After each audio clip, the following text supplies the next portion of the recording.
So I grew up in a small farm town, and I was an Eagle Scout. And I read the bio of our distinguished guest this morning, and he grew up in a small farm town, and he was an Eagle Scout. And I suspect that he was instilled with the same kind of desire to be a public servant, to be a good citizen, as I did. Governor Scott Walker was that person as a young man, ran for state legislature, then went to Milwaukee and ran for the county executive, and 1 year ago was sworn in as governor of the state of Wisconsin. And he's made a mark on the country in the short political lifespan of 1 year. The expression that I've heard often and I like to use today, if you're not taking flack, you're not over the target. This man has been over the target and has done an exceptional job for the state of Wisconsin. It is my pleasure to introduce to you Scott Walker, the governor of Wisconsin.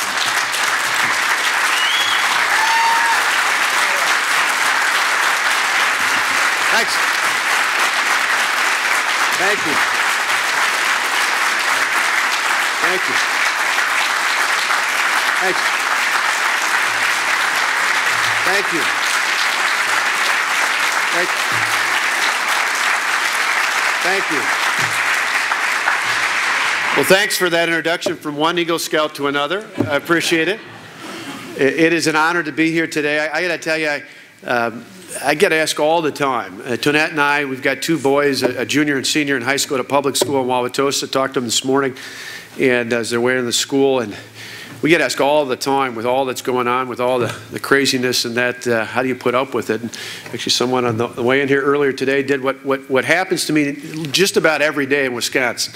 Whether I'm at a factory or a farm or small business, I get someone who will come up and say, Governor, just want to let you know that me and my family, we pray for you. And I got to tell you, that means the world to us. So thank you for all of you who do that. We appreciate that. I'm obviously from just up the way in Wisconsin, but I've got some roots just south of the border. I grew up near the state line in Delavan, small town, about 7,000 folks. In fact, you get a kick out of this. Paul Ryan grew up in Janesville. That was a big city for us.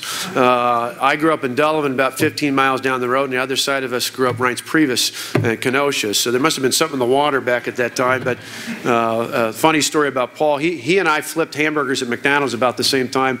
But his manager told him what maybe mine thought and just didn't tell me. His manager told him he flipped hamburgers instead of working the front because he didn't have the interpersonal skills to work the front cash register. So I'm sure when he gave the response to the president last year after the State of the Union, that manager and probably the high school basketball coach that cut Michael Jordan were both having a drink somewhere commiserating about the mistakes that they made. But I thought, to start off, and obviously I want to share about how we're just trying to take our state forward instead of going backwards, and hopefully how we can inspire some of those same ideas here in Illinois to help you go forward as well.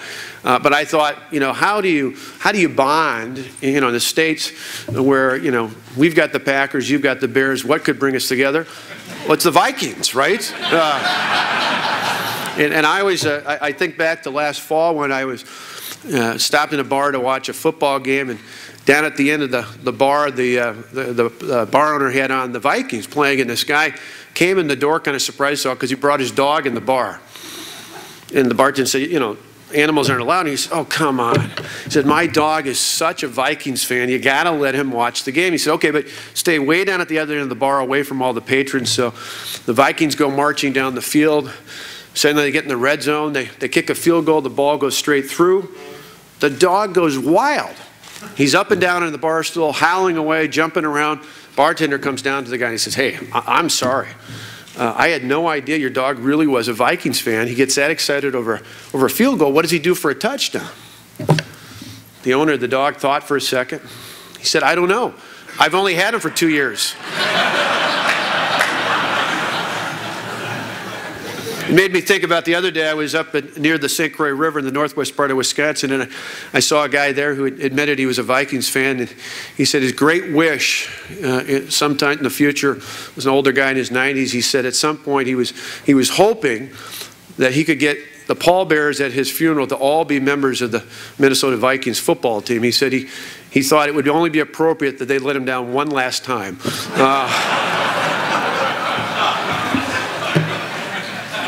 But on a serious note, for us, I just was talking last week, going around our state, talking about the choice that we're going to have in a couple weeks at the beginning of June, on June 5th. And for us, it's real simple. Do we go back to the days of double-digit tax increases, billion-dollar budget deficits, and record job loss? Or do we take the positive foundation that we built in the past year to move our state forward? And that's really the choice in Wisconsin. Do you go forward or backwards? And I want to spend a couple minutes this morning here talking about that and talking about some of the challenges I think that you have here in the state of Illinois and how you can take action to move forward as well. When I came in last year, was mentioned in the introduction, it was interesting. Early last year, I had a national reporter come and talk to me, and he said, "Why are you moving so quickly?" At that point, we had passed through one of the most aggressive pro-job agendas just in the first month. Even before our budget reforms, we'd passed some of the most positive pro-business, pro-job creation in the entire country. And this guy said, most governors haven't even figured out where all their stuff is moved into. Most new lawmakers can't find their way around the Capitol. And yet you and the new majorities in the State Assembly and the State Senate have taken this very aggressive approach when it comes to job creation in your state. Why is that? I said, all of you in business can appreciate this. You see, when I ran for governor, I spent about 18 months in a job interview for what I considered to be an interview with the people of my state to be their CEO, the CEO of their state government. And I laid out what I thought were the challenges. We faced an economic and a fiscal crisis when I was running in 2010, and then I told people what I do. And then, like anybody in business who takes over a failing company, you don't wait a year or 6 months or even a month. You start acting on it the very first day you take over the company, right? If you wait, things just get worse. In our case, Wisconsin couldn't wait. We had to take action. And so we called the legislature into a special session literally the very first day I took office. I took the oath of office, gave my speech, walked back to my conference room and handed the new Speaker of the Assembly and the new Senate Majority Leader the letter calling them into a special session. And we passed aggressive changes to help job creators in our state. We lowered the tax burden for job creators, for small businesses. We made it more attractive for investors to bring not only business but investment into Wisconsin-based companies into our state. We lowered the overall property tax burden. In fact, we just announced yesterday that the new data shows that in actual, not in estimates, property taxes went down for the first time in 12 years in the state of Wisconsin. That's after a period of time from 1998 until a year ago where property taxes in our state went up 43%. Last year they actually went down in the state of Wisconsin because of our reforms. We said that's important for small business owners, for family farmers, and certainly for homeowners in our state. But we did more than just tax cuts. We put in place a new system to streamline our regulatory process.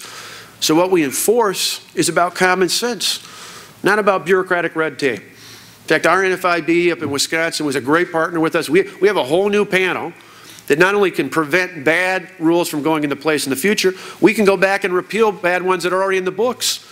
That's tremendously important for small businesses in our state. Because so many of the things that we have in the books, and like other states do as well, were antiquated, totally out of date, out of touch with reality. We're all for public safety and public health, but they should be science-based rules, and they should be predictable in every part of our state, in every instance out there. That's how small businesses grow. It's not just about taxation and regulatory costs, it's about litigation costs as well. For our small businesses and our family farmers, we understood that one of the biggest costs they've had in the past, one of the biggest deterrents to job growth, was the high cost of dealing with frivolous and out-of-control lawsuits in our state. So we passed major tort reform, probably the most aggressive tort reform in all of last year, to say if you want to do business in our state, you're not going to be burdened by frivolous and out-of-control lawsuits. We even went so far as repeal. We were one of the few states left that had a state tax on health savings accounts. It was the very first law I signed into effect that repealed within about a week or two after I took office the state tax so that health savings accounts, which may not be for everybody, for a lot of small businesses, a lot of family farmers, even a lot of individual workers, it's a great way to find a free market-driven alternative to the higher cost of health insurance in other places. We did all that right away because we said Wisconsin couldn't wait. And the good news is it's produced results. In the 3 years before I took office, in 2008, 2009, 2010, Wisconsin lost 150,000 private sector jobs. In fact, at the peak of that, our unemployment rate was well above 9%. Last year, we stabilized things through our reforms, and this year, in the first 2 months of the year alone, we've seen more than 17,000 new jobs created in the private sector. In fact, our unemployment rate is now below 7%. That's the first time since 2008 we're below 7%. Now, I know you know how important that is, because at the same time we're at 6.9, Illinois is still at about the same spot it was last year at 9.1%. Is it any wonder? Because of the choices that were made right here in your state's capital. And that's part of the contrast out there. I'm going to touch on that in a second with the budget. The other things for us are, though, optimistic signs for the future. A couple of weeks ago, the Philadelphia Federal Reserve came out with their projections as to where each state was going to go in economic growth. They predicted that we would have rapid growth, and Manpower, another Wisconsin-based business that did projections for the next quarter, showed that there's going to be 3 times as many businesses projected through their survey to grow in Wisconsin as those going in the opposite direction. But probably for us, the most optimistic sign for the future is one you can relate to in business. You see, every year our statewide Chamber of Commerce does a survey of job creators.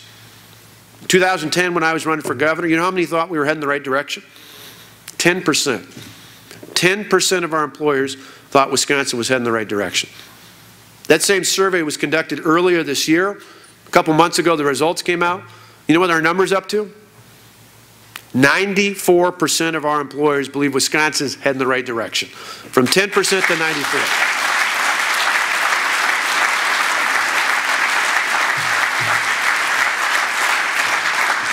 Now, as my friend Dave Sullivan knows, I'm pretty competitive, so I want to know what's wrong with the other 6%. So I'm going to work pretty hard on getting at them to come next year's survey as well. But for us, that's a complete turnaround. And that's one where we understand that, particularly for small businesses in our state, the majority of those surveyed as well said they're going to expand their company this year, because they understand that we understand in government, not just me, not just a new governor, but a new assembly and a new Senate, that we understand that it's not the government that creates jobs. It's people that create jobs. The best thing we can do is get the government out of the way, and in the instances where it's appropriate, be a good partner. But by getting the tax burden down, the regulatory costs down, the litigation costs down, by getting out of the way, and in other instances being a good partner when it comes to economic growth and prosperity, that's really what puts the people of our state back to work. Now, we got a long ways to go. We're turning things around. We're heading in the right direction. We're moving Wisconsin forward, but we got a long ways to go. But at least we're heading in the right direction. Now, the other big issue for us, and this is probably where the starkest contrast is in place between what's happening here in Springfield, and I should qualify, because what's happened under a Democrat governor and a Democrat majority in the state legislature, because I know there are lawmakers here, Republicans, who say, hey, wait a minute, I didn't vote for all this nonsense either. But that's a stark contrast. I don't mean to be partisan, I'm just stating the facts. The simple reality is Illinois and Wisconsin, like nearly every other state across the country last year, had big deficits to deal with. In our case, it was a $3.6 billion deficit. One of the largest in Wisconsin's history, per capita, one of the largest in the country. And we looked around at the time and we said, you know what? Other states are going to make poor decisions on how to balance the budget. We want to avoid those in Wisconsin. So we avoided tax increases. We avoided an overall tax increase. In fact, in our state, the overall tax burden went down, because we understand when the economy's tough, that's the last time you want to raise taxes. That's why last year, when the legislature and the governor moved forward on a 66% increase on individual income taxes, I know that hurts today, thinking about that on tax day, and a 46% increase on businesses, Mitch Daniels and I descended on the city of Chicago, and actually Mayor Daley, who was still mayor at the time, said we were right. He said we were right. He said no wonder that businesses are going to look at going elsewhere. I pulled out an old sticker at the time. I love people from Illinois, not just because my parents, my mom was born on a farm between Rockford and Belvedere, and my dad was born at Swedish American Hospital in Rockford. So it's not just because of those roots. I love people from Illinois because I grew up in Delavan, and we had a lot of tourists, and we love people to escape up to Wisconsin to spend their summers up there. So I pulled out an old bumper sticker from when another Governor Thompson, Tommy Thompson, was the governor of Wisconsin. It was green and gold appropriately, and it said simply this: escape to Wisconsin. And I went down to Chicago after those tax increases and did interviews on TV, and I held up the sticker and said, you know, that's my response for those who are worried about the tax increases. Now Mitch apparently doesn't rely on tourism the same way we do in Wisconsin, because I think his quote that ran on the front page of the Tribune the next day was simply this. He said, living next door to the Simpsons, or excuse me, living next door to Illinois is like living next door to the Simpsons. It's the dysfunctional family down the block. Now, that's Mitch Daniels. I didn't say that. I just said escape to Wisconsin. But in either case, you know, it's interesting because I think at the time there were a lot of people down here at the state capitol who were proponents of these tax increases, who looked at what was happening last year in Wisconsin and kind of proudly said, well, we're not going to do what Wisconsin's doing. Well, clearly, state government in Illinois didn't. Because a year later after we balanced a $3.6 billion budget deficit without raising taxes, obviously things haven't gotten any better when it comes to the state budget down here. That's because when you raise taxes on individuals, when you raise taxes on businesses, that wealth and opportunity and those jobs more often than not go somewhere else. And that's not good for anybody. Not the least of which are the people looking for work in your state and my state and any other state across America. So we avoided the major tax increases. Not just Illinois, but other states tried to invoke last year. That's just a failed policy. But even more so, we avoided other things as well. I said, well, besides raising taxes, some states saw fit to lay off massive numbers of public employees. Illinois didn't do it at the time, but now, a year later, you know, the governor's been proposing, and what was it, closing down 14 different state facilities, including prisons, mental health complexes, halfway houses.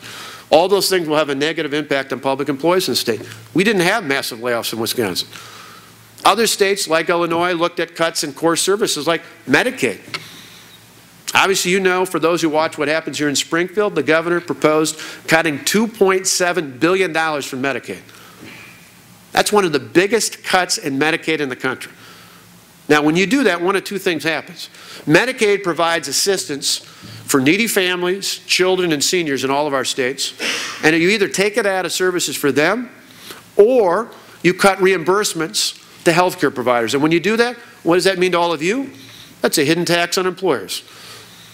Because they don't just eat it, they pass it on to everybody else who pays health insurance. And so one way or another, it's damning out there.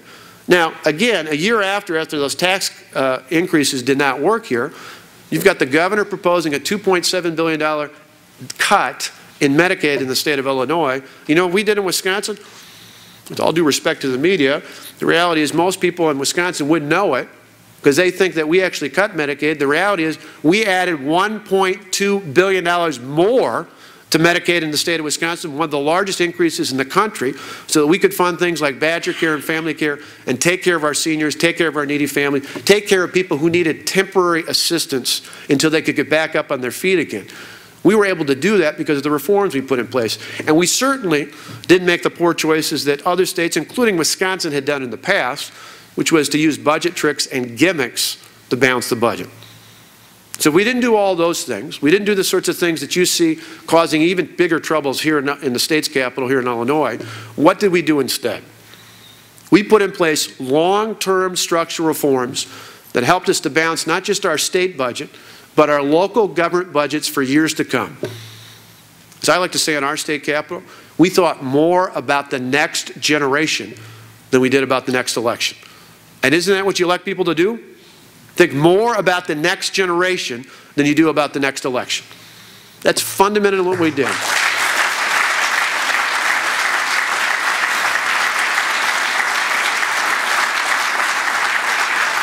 You see, that's important because that's really the choice we have coming up in a few weeks in an election on June 5th in Wisconsin, but it's a choice you have here in Springfield and others have across the country. That's really the choice. It's why there's so many members of my fan club outside, many of whom I saw last year at our state's capital when they got bussed into Wisconsin. But the reality is, who's in charge? Who's in charge? Is it a handful of union bosses who get to call the shots? A handful of big government union bosses who will control things in our state and local governments? Or is it the hardworking taxpayers? I don't know about all of you, but I choose the taxpayers every time.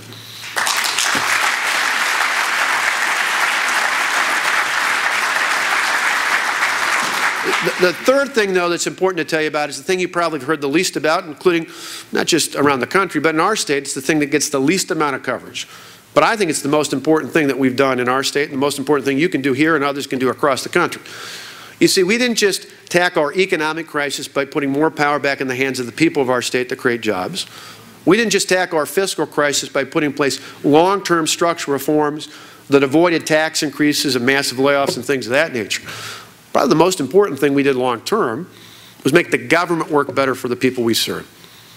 You see, for years, and I think you all in business can appreciate this, for years, here in Springfield, in Madison, in Washington, all across the country, even the local governments, there's always been this false choice between either raising taxes or cutting core services.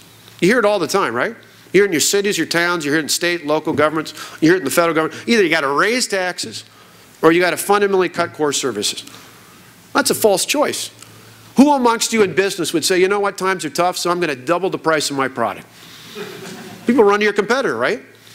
Who would say, you know what, times are tough, so I'm going to cut the quality of the product I have in half? People run to your competitor as well.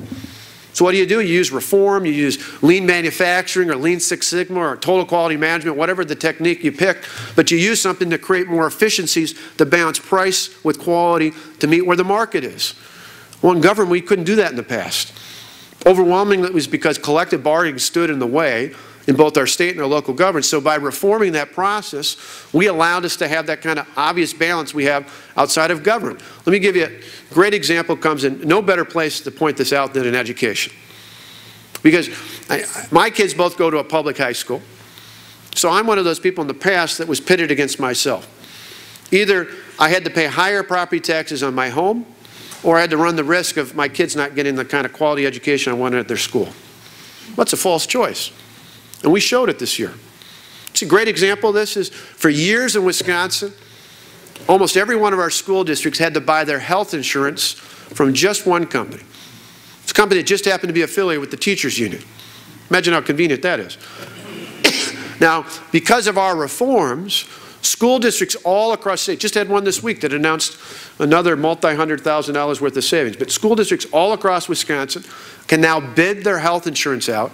That has literally saved them tens of millions of dollars. That's money that goes right in the classroom to help our kids with a better education. That's a fundamental change out there.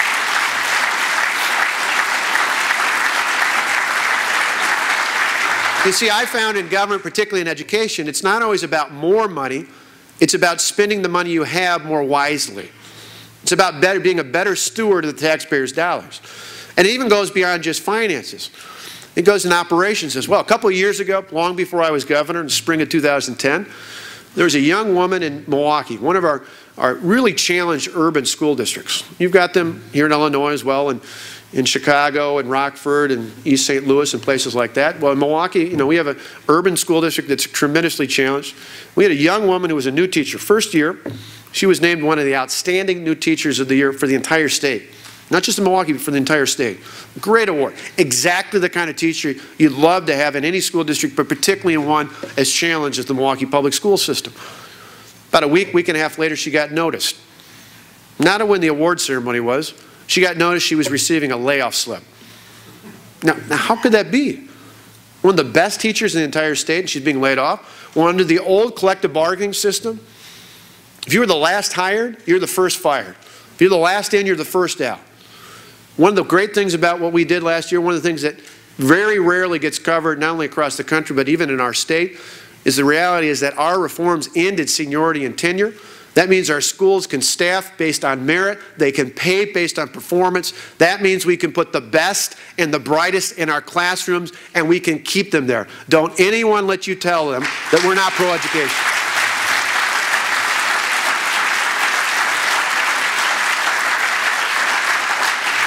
What we did is fundamentally pro-education because it's about the kids and not about the bureaucracy. It's about putting the resources in the classroom. And equally as important, it's about empowering the people who went into education, the good educators of our state, the people who more often than not overwhelmingly love kids, want to inspire them, but somewhere along the line, some of them got co-opted by the union. It's empowering them to go back and do what they do best, and that is teach our children. And they get to deal with their principals and their superintendents and their school staff and not have to worry about union grievances and contracts to get it done. They can do it right in the classroom. Great testament of that is I had a superintendent of a small school district in northern Wisconsin say to me a couple months ago, he said, Governor, I love what you did. It's allowed us to save money. We hired more teachers. We lowered the classroom size. We put more resources into merit pay. We did all these things, but as he was about to sit down, he kind of almost said halfway, he said, but the best part is I get to go back to my office and work on curriculum instead of worrying about grievances. Of course, I said, come back up to the mic. I want everybody to hear that. Because that's really what it's all about. He said the best thing about our reforms was he gets to focus on curriculum instead of worrying about grievances. You see, balancing a budget is great. Improving the economy is awesome. But long term, the most important thing that will have an impact on my kids and their kids is that we made the government in our state at both the state and the local level work better for the people we're elected to serve. That's what this is all about. Now, at any other time, in any other circumstance, helping the people of your state create more jobs, helping improve your fiscal standing, not through one-time gimmicks or other problems, but instead, not through tax increases or layoffs or things of that nature, but instead through long-term structural reforms, and most importantly, making the government work better for the people you serve. Well, in a couple of years in 2014, in any other time, in any other place, that'd be a pretty compelling argument for re-election, wouldn't it? And then I'm facing a recall election. Well, why is that?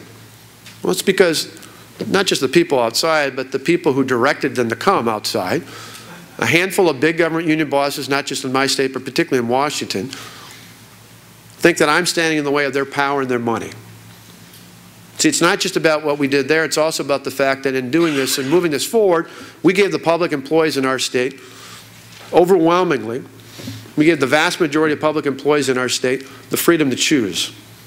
Freedom to choose about whether they want to be in a public employee union or not.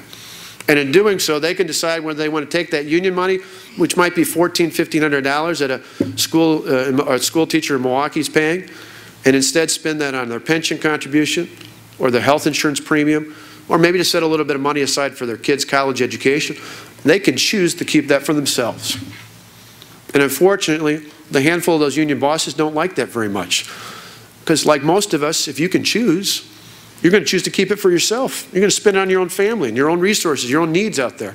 And that for them is really what this is all about. For us, it's about something fundamental as well, but it's not about that money. It's not even about unions. I believe what's at stake right now, not just in Wisconsin, but elsewhere, is ultimately about courage. You see, and it's kind of appropriate thinking about being here, not just in Springfield, but being in the land of Lincoln. Because a lot of times in politics, I hear all the time over the years from people who complain to me, it doesn't matter Republican or Democrat alike, I hear voters all the time say to me, why is it that so many people get elected to office and then they fail to take on the tough issues we all know need to be taken on? Why is that? I hear that. It doesn't matter, Democrat, Republican, somewhere in between. I hear that about our state. I hear that about our federal government. I hear about our local officials all the time. Why is it that people get into office and they fail to have the courage to take on the tough issues? In our case, we took on the tough issues. We didn't take them on because of some group or party or anybody else. I took them on for two very simple reasons. One's named Matthew, the other's named Alex. Those are my two sons. For every kid and grandkid in our state, I want to make sure, Tonette and I want to make sure, for just like every other mom and dad in our state, that our kids don't inherit a debt bigger than they can handle. And that they're in a state where someday when they get out of college, they have an opportunity, not a guarantee, but an opportunity to get a job in the state that we love. That's what this is all about. Now, I ultimately believe the majority of people in our state believe the same thing. So I think on June 5th, you're going to ultimately see that when we prevail, I think it's not just a powerful message in Madison, in my state house. I think right here in Springfield. I think over in Indianapolis and in St. Paul and in Austin and Columbus, in state houses all across America, I think it will send a powerful, powerful message, but even more so in the halls of Congress in our nation's capital in Washington, D.C. I think when we prevail, it will send a powerful, powerful message that if you stand up, if you take on the tough issues, if you do what we all know is right and is just and is appropriate for the time, that ultimately there'll be people standing there with you. And it's my hope that being here today will help not just with those politicians in office in your state capital now, but more so even in the future. To think about the fact that elections are important because the people you put into office, will ultimately make decisions not just for today, but more importantly for tomorrow. That's what we got to do more about. We've got to spend more of our time in this country thinking about that next generation and not just getting past the next election. Now, I think, again, being in the land of Lincoln, it's very appropriate that we talk a bit about courage, because obviously, probably more so than just about any president out there, Abraham Lincoln exhibited courage, even in the darkest of times. But in the end, because of his devotion to move a united country forward, we ultimately have the great country that we live in. And that's why it's moments like that, coming here today, thinking about not just Springfield, but thinking about President Lincoln.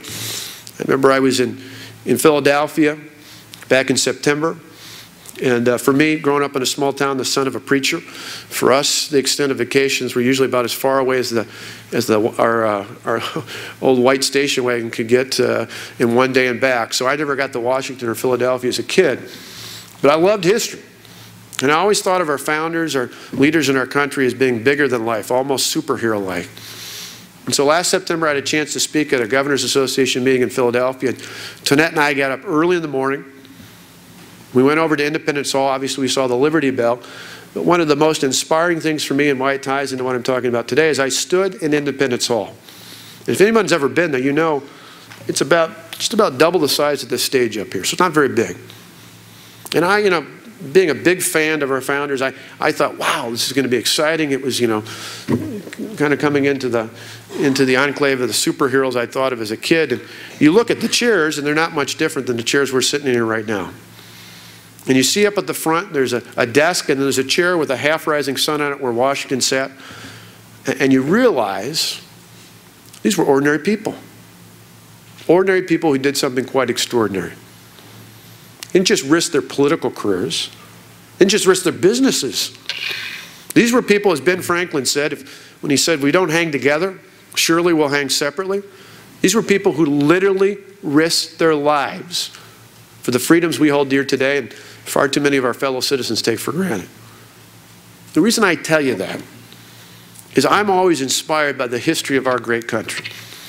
Whether it's our founders back in Philadelphia, people like President Lincoln who came out of this great state, or so many other leaders along the way, what has made America great, what has made America exceptional, what has made the United States of America arguably the greatest country in the history of the world, is in times of crisis, be it economic or fiscal, be it military or spiritual, what has made America great has been the fact that we've had men and women of courage who've been willing to stand up and think more about the future of their children and of their grandchildren than they thought of their own political futures. Let this be our call to action. Let this be one of those moments in time where not only in Wisconsin or Illinois, but all across this great country, that we stand up and we tell our children and our grandchildren that this is the time when we stood up and said it's time to think about the future, not just about the past and the present. It's time to move our states and our country forward. Thank you for the chance to share, and I appreciate being here today. You're watching the Illinois Channel, an independent nonprofit corporation formed to provide gavel-to-gavel coverage of Illinois state government and other public affairs events taking place across Illinois.